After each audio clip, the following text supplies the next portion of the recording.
नमस्ते सबैमा म फेरि उपस्थित भइसकेको छु तपाईँहरूको बिचमा। आज हामीसँग हुनुहुन्छ नेपाल कम्युनिस्ट पार्टी माओवादीका प्रतिनिधि सदस्यका उम्मेदवार बलबहादुर मल्ल पौरखसँग हामी जोडिएका छौँ। र उहाँ अब चुनावमा उम्मेदवार हुनुहुन्छ, उहाँले के एजेन्डा ल्याउनु भएको छ, के गर्ने लक्ष्य छ, उहाँको पार्टीले के गर्छ, आफूले जाजरकोटलाई कसरी समृद्ध बनाउनुपर्छ भन्ने बनाउनुपर्छ, के गर्नुपर्छ, त्यो सबै भिजनहरू आज तपाईँहरूको बिचमा पर्दाफास पार्दैछौँ। कार्यक्रममा स्वागत छ तपाईँलाई। तपाईँको उम्मेदवार चाहिँ किन? जाजरकोट जिल्लामा मेरो उम्मेदवारी किन भन्दाखेरि विगत 6 साल यता जुन खालमा यो देशमा थुप्रै प्रकारका आन्दोलन भए, यी आन्दोलनहरूबाट कुनै पनि निकास नआइसकेपछि जुन ढङ्गले 46-47 पछि 52 सालमा 10 वर्ष जनयुद्ध सुरु भयो, जुन जनयुद्धले नेपाललाई आमूल परिवर्तनका रूपमा जसरी गणतन्त्र स्थापनासम्म जहाँ ल्यायो, 62-63 को जो जनआन्दोलनपछि बनेको संविधान अपूर्ण संविधान भनेर हामी त्यति बेलादेखि नै विद्रोह गरेर बाहिर आयौँ। त्यसपछि जुन खालको अहिलेको जेन्जी आन्दोलनले जुन देखायो त्यो परिणाम आउँछ भन्ने नै हामीले पहिला नै ठानेर विद्रोह गरेर हाम्रो पार्टी विभाजन भएर वैद्य हुँदै अहिलेसम्म हामी महासचिव कमरेड विप्लवको नेतृत्वमा नेपाल कम्युनिस्ट पार्टी माओवादी बनाएर यहाँसम्म आइरहेका छौँ।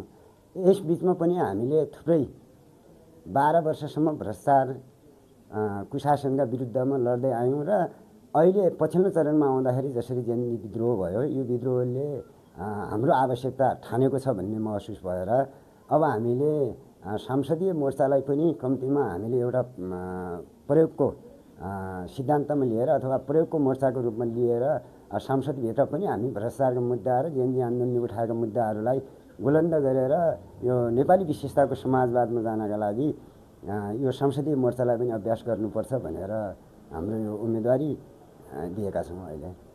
अनि यो फागुन 21 को चुनावलाई तपाईँले कसरी लिइराख्नु भएको छ?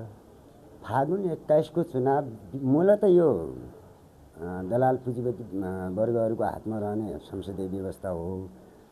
त्यसैले यो फागुन 21 गति हुने निर्वाचनले संसद पुनर्लेखनतिरको अभ्यासतिर गयो, यसले अब राम्रै खालको सन्देश दिनेवाला छ। अर्को कुरा, यो फागुन 21 गतिको निर्वाचन मुख्यतः कुनै पनि दलले औचित्यको हिसाबले हेर्दाखेरि यो कुनै सार्थक होला जस्तो लाग्दैन, किनकि कुनै पनि दलले बहुमत ल्याउने र अहिलेको संविधानले जुन व्यवस्था गरेका छ 2/3 बहुमतले संसद पुनर्लेखन संविधान पुनर्लेखनको जुन प्रक्रिया सुरु गर्ने भनेको छ, यसलाई सार्थकता त दिँदैन, कुनैले बहुमत ल्याउँछन् भन्ने त आँकलन लाग्दैन। तैपनि हामीले रणनीतिक हिसाबले यो मोर्चालाई कायम गर्ने र फागुन 21 गतिको निर्वाचनमा अगाडि बढ्ने भन्ने सोच गरेका छौँ र त्यही अनुसार हामी अगाडि बढेका छौँ। अनि तपाईँ जाजरकोटबाट निर्वाचित हुनुभयो भने पहिलो प्राथमिकता जनतालाई के दिनुहुन्छ? म जाजरकोटी जनताले यदि विश्वास गरे भने अब जुन खालको अहिलेको परिवेशले माग गरे अनुसार मूलत म यहाँको युवा नेताको हिसाबले अथवा कान्छो संसदका हिसाबले पनि चिनिन्छु जस्तो लाग्छ। अरू कुरा मैले जितेर गएँ भने मुख्य कुरा भने जाजरकोटी जनतालाई मात्र भन्दा नेपाललाई नै पहिलो समृद्धिको आधारमा खडा गरेर त्यसपछि यो जो हाम्रो पार्लियामेन्ट सिस्टम जो अहिलेको छ, यो भने केन्द्र मजबुत भयो र केन्द्रबाट हामीले संविधान संशोधन गरेर ऐन कानुनहरू बदलेर अगाडि बढ्यौँ भनेपछि जाजरकोटी जिल्ला अथवा जाजरकोटी जनताका लागि मैले पहिलो काम भनेको जुन ढङ्गले शिक्षा, स्वास्थ्य, रोजगारमा जुन खालको एउटा व्यथिति बढेको छ। अहिलेसम्म एउटा मात्र तपाईँलाई म उदाहरण दिउँ, यहाँ जाजरकोट फेरि मात्र भन्दा माथि केन्द्रीय लेभलबाट नै त्यो परिचालन हिजोको दलाल पुँजीपति व्यवस्थाभित्र रहेका संसदवादी पार्टी ठुला भनिने यिनी पार्टीहरूका जुन जिल्ला जुन पालिकाहरूमा आफ्नो वर्चस्व छ, उनीहरूले नै जस्तै एउटा शिक्षाको क्षेत्रमा हेऱ्यौँ भने आज शिक्षा व्यवसायीकरण भन्दा पनि शिक्षा आज पार्टीकरण भइरहेको देख्छौँ। जुन पालिकामा जुन पार्टीको नेतृत्व छ अथवा जनप्रतिनिधि छ, उसैले शिक्षामा हालिमुहाली गरिरहेको छ र उसले आफ्नो कार्यकर्ता भर्ती गरिरहेको छ। त्यसैले शिक्षामा गुणस्तर लिन सकिएको छैन र गुणस्तरहीन शिक्षा भइरहेको छ। हामी शिक्षा किन गुणस्तरीय भएन भनेर चारैतिरबाट भन्ने त गर्छौँ हामीले, तर नहुनुको पछाडिको कारण के हो भन्ने कुरातिर हामी खोदल्दैनौँ। त्यसैले किनकि अहिले टिचरहरू भर्ना गर्दाखेरि पनि पार्टी परिवेश गराएर भर्ना गराइन्छ, अयोग्य टिचरहरू त्यहाँ राखिन्छ। योग्य एउटा क्षमता भएको युवा अथवा योग्य आफ्नो लगानी गरेका पढेका टिचरहरू हुन पाइरहेका छैनन् यहाँको उसले। त्यसो भए हुनाले शिक्षाका क्षेत्रमा त्यतातिर गइरहेका छ। अर्को यता रोजगारको हिसाबले हामीले के भनेका छौँ भने जाजरकोटमा कृषिलाई अथवा हामीले आत्मनिर्भरतातिर लैजानका लागि उत्पादनलाई जोड दिएर सबैले आफू आत्मनिर्भर हुने, त्यसपछि व्यक्ति आत्मनिर्भर भयो भनेपछि समाज रूपान्तरणमा एउटा आर्थिक खडा हुन्छ। त्यसपछि रोजगारको लागि पनि हामीले कुनै साना उद्योग कल कारखानाहरू खोलेर अगाडि बढाउन सकिन्छ भन्ने पार्टीको एउटा देशैव्यापी हामीले अहिले 3 वर्षदेखि अभ्यास गरेर उत्पादनसँग जोडेर त्यहाँ गइरहेका छौँ। र जाजरकोटी जनतालाई तपाईँले गरेको क्वेसन अनुसार जाजरकोटी जनतालाई पहिलो काम भने हामीले शिक्षामा सुधार ल्याउने, जो बाटोघाटो यहाँ बनिरहेका छ भन्ने छ। यहाँ हामी शान्ति चौतारादेखि यहीँनिर यहाँ तल्ना थाप्ले आउँदाखेरि रोडको अवस्था यस्तो छ। यो हिजो पनि कुरा उठ्यो, यता पाँचखाटे रोडको कुरा भयो। जुनी बस्ती अहिले पनि जस्तो जाजरकोटको बारेकोटको माथि मुलसामसम्म बाटो खोल्न सकिएको छैन भन्न त बिस्तारै विकास भएको छ भनेर भनिन्छ। त्यसो भए हुनाले मुख्य आधार भने हामी 3टा विषयहरूमा शिक्षा, स्वास्थ्य र यो रोजगारका विषयमा विशेष गरी हाम्रो ध्यान त्यतातिर केन्द्रित हुनेछ भन्ने लाग्छ। अनि तपाईँ यो निर्वाचनलाई लिएर तपाईँहरू यो विश्वास, तपाईँ जनतालाई कतिको विश्वास गर्लान्, तपाईँलाई कति मतले तपाईँलाई विजय गराउलान् भन्ने के छ विश्वास तपाईँहरू? अब त यो त जनताको हातको कुरा भयो, मैले यतिले भन्ने कुरा भएन। मलाई जहाँसम्म लाग्छ यदि जनताले बुझ्यो भने अहिलेसम्म जसरी ठुला भनिने 3 दल विशेष गरी जाजरकोटमा विगतको नेपाल कम्युनिस्ट पार्टी माओवादी केन्द्र र त्यसपछि लिएर एमाले काङ्ग्रेसको जुन खालको एउटा हालिमुहाली जुन बनिरहेका छ र उनीहरूले चुनावी माहौललाई यो संसदीय व्यवस्था जो मैले अघि भने दलाल पुँजीपतिहरूको जस्तो 10 वर्षीय जनयुद्धले एउटा अध्यायमा के गर्यो भने सामन्तवादको अन्त्य गर्यो। तर पछिल्लो चरणमा जो दलाल पुँजीवाद हाबी भएर यो पुँजीवादभित्रको संसदीय निर्वाचन प्रणाली नै गलत छ। यो निर्वाचन प्रणालीमा सबभन्दा ठुलो भने पुँजीको खेल हुने गर्छ।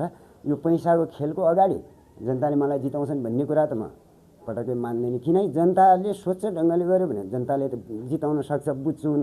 तर यी नेतृत्वहरूका आसेपासेहरूले जुन ढङ्गले परिचालन हुन्छन्, यिनीहरूले जब मत किन्ने प्रचलन हिजोदेखि भइरहेका छ, 3 करोड 4 करोड 5 करोड फालेर भोट किनिरहेका छन्। त्यसो भए हुनाले यो अहिलेको निर्वाचनमा यदि युवा उम्मेदवार सक्षम अहिलेसम्म जस्तो हामी कहीँ भ्रष्टाचारमा नबसिएका र अहिलेसम्म निर्वाचनमा भाग पनि नलिएका हामी अन्टेस्ट मान्छेहरूलाई यिनीहरू अहिले चाहिँ टेस्ट गर्नुपर्छ एकचोटि नयाँ ढङ्गले भन्ने मनोभावना सहित जनताले जिताउँछ भन्ने छ मलाई। किनकि विकट बस्ती हिजो 12 वर्षदेखि के अरे 14 वर्षको उमेरदेखि यो आन्दोलनमा लाग्दै गर्दा जाजरकोट थुप्रै भूभागहरूमा हामीले थुप्रै प्रकारका दुःख कष्ट भोगेर यहाँसम्म आएका छौँ। त्यसो भए हुनाले सबैले मलाई चिन्ने भए हुनाले एकपटक मलाई जाजरकोटी जनताले प्रतिनिधित्व गर्ने अवसर दिन्छन् भन्ने विश्वास छ। त्यसो भए हुनाले पनि जित्न सकिन्छ भन्ने लाग्छ मलाई। अनि तपाईँहरूले विगतमा यो व्यवस्था नै ठिक छैन, हामी रूपान्तरण गरेर चुनावमा लड्छु भन्नुभएको थियो।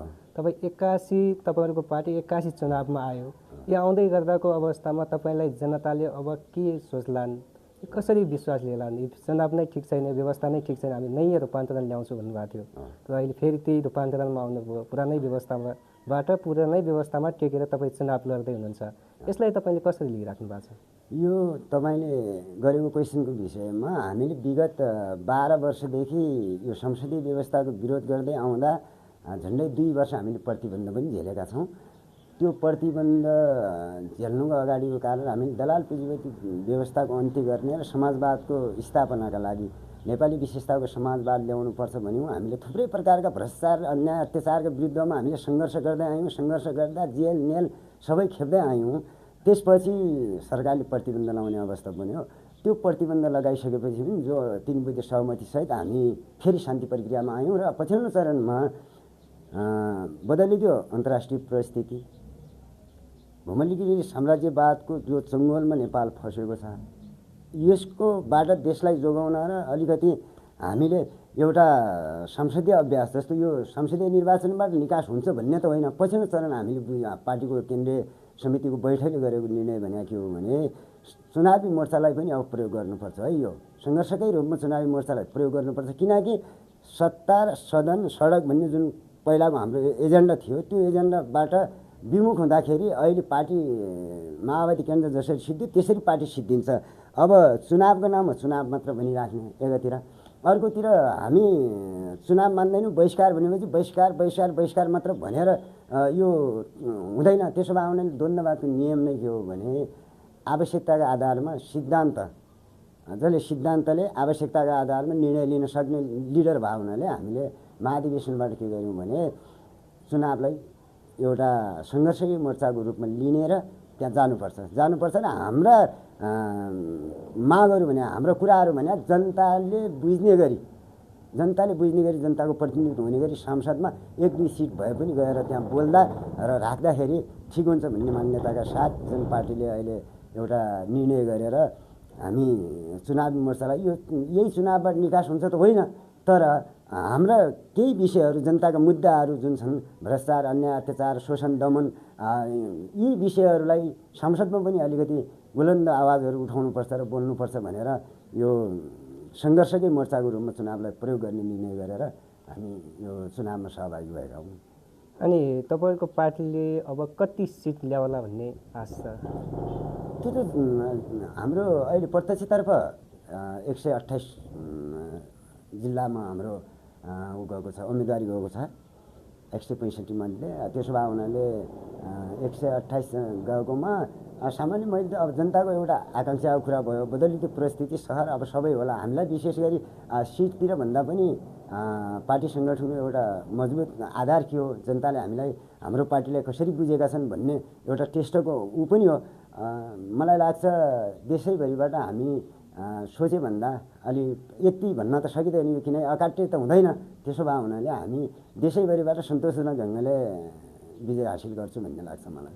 अन्तिममा छौँ हामी पनि। अब केही छुटेका केही जनताहरूलाई अझै पनि केही भन्नु छ भने अन्तिमचोटि यो भिडियो मार्फत के सन्देश दिन चाहनुहुन्छ? म जाजरगुडी जनतालाई के भन्न चाहन्छु भने विगत लामो समयदेखि सङ्घर्ष गर्दै आएको मान्छे हुँ म पौरख मल्ल भनेपछि सबैले चिन्नुहुन्छ र जनयुद्धको फेरिमा झन्डै 56 सालदेखि यता आउँदाखेरि 12-13 वर्षको उमेरदेखि म यो जनयुद्धमा लाग्दा सानै उमेरमा मैले जाजरकोटका सम्पूर्ण भूभागहरूमा मैले खेलेको छु, सबैसँग साथ गरेको छु। दुःख कष्टमा साथ जनताले पनि दिएका छन्, जनताको सुख दुःखमा घुमेको पनि छु र उहाँहरूको जाजरकोटी जनताको रूपान्तरणका लागि मैले जस्तो अछाममा घाइते पनि भएँ, डोल्पामा घाइते पनि भएँ, जनमुक्ति सेनामा उहाँहरूको यो जाजरकोटी जनताका लागि बलिदान गर्नु परे पनि म बलिदान गर्छु भनेर होमिएर एउटा सङ्घर्षको मोर्चाबाट अहिलेसम्म सङ्घर्ष गर्दै यहाँसम्म आएको छु। त्यसैले एकपटक नेपाली के अरे जाजरकोटी जनताले मलाई अवसर दिनुहुनेछ भन्ने अपेक्षा राख्दै म जाजरकोटी जनतालाई फेरि मलाई एकचोटि यो अवसर, हिजो सङ्घर्षको मोर्चामा बचाउने अवसर जाजरकोटी जनताले दियो र म यो स्तरसम्म पुगेको छु। एकचोटि यो सत्ताको संसदीय अभ्यासको प्रतिनिधित्व गर्ने गरी जाजरकोटी जनताले मलाई जिताउनु हुनेछ भन्ने अपेक्षा राखेको छु।